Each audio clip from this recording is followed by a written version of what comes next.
নমস্কার, আমি তনুশ্রী রান্নাঘরে আপনাদের স্বাগত জানাই। আপনারা কেমন আছেন? আশা করছি আপনারা ভালো আছেন, আর আমিও ভালো আছি। দোকানের মতন মিষ্টি যদি ঘরে বানানো হয় কেমন হয়? আজকের রেসিপি লাড্ডু। আর বকবক নয়, ঝটপট রেসিপিটা এবার শুরু করা যাক। নিয়েছি ছোলার ডাল আর মুগ ডাল, 2 ঘন্টা আগে ভিজিয়ে রেখেছি।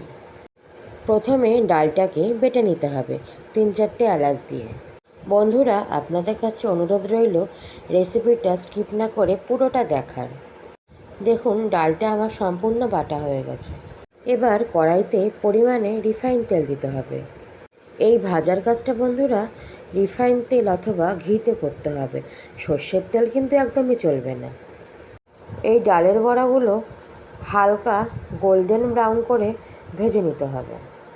আমার চ্যানেলে যদি নতুন বন্ধু হন, অনুরোধ রইল চ্যানেলটাকে সাবস্ক্রাইব করবেন আর পাশে থাকা বেল আইকনটা প্রেস করে দেবেন।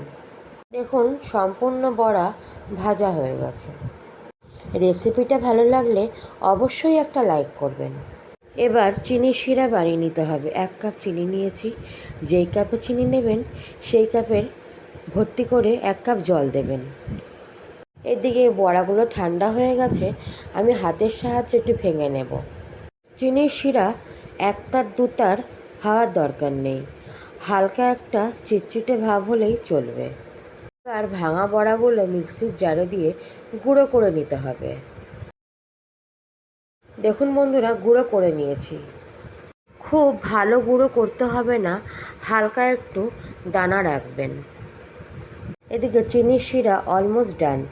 একটু ফুড কালার দিয়ে নিয়েছি। ঠান্ডা হয়ে যাওয়ার পর 1/4 ভাগ পাতিলেবু রস দিয়ে নিয়েছি। রসের মধ্যে এবার বড়ার গুঁড়োগুলো দিয়ে নেব। গ্যাসের ফ্লেমটা লোতে রেখে ভালো করে মিশ্রণটা মিশিয়ে নেব। তারপর দেবো কাজু, কিশমিশ আর চালমগজ। অল্প উপকরণ দিয়ে অত্যন্ত সহজ রেসিপি, আপনারা একবার বানাবেন। আর ঘরে বানালে আমাকে কমেন্ট করতে ভুলবেন না যে রেসিপিটা কেমন হয়েছে। এবার গ্যাসের ফ্লেমটা বন্ধ করে বড় 1 চামচ ঘি দিয়ে নেব। এবার সম্পূর্ণ মিশ্রণ থালায় ঢেলে ঠান্ডা করে নেব। আপনারা এরকম মিষ্টি ঘরে বানিয়ে গণেশকে ভোগে নিবেদন করতে পারেন। মিশ্রণটা বন্ধুরা ঠান্ডা হয়ে গেছে। আমি এবার গোল করে লাড্ডুর শেপ দিয়ে নেব। আজকের আমার রেসিপি যদি আপনাদের ভালো লাগে, লাইক, শেয়ার আর কমেন্ট অবশ্যই করবেন। দেখুন, প্রত্যেকটা লাড্ডু তৈরি হয়ে গেছে।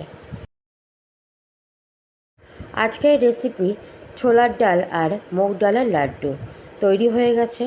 এবার পরিবেশন করে দেব। আপনারা সুস্থ থাকবেন আর ভালো থাকবেন।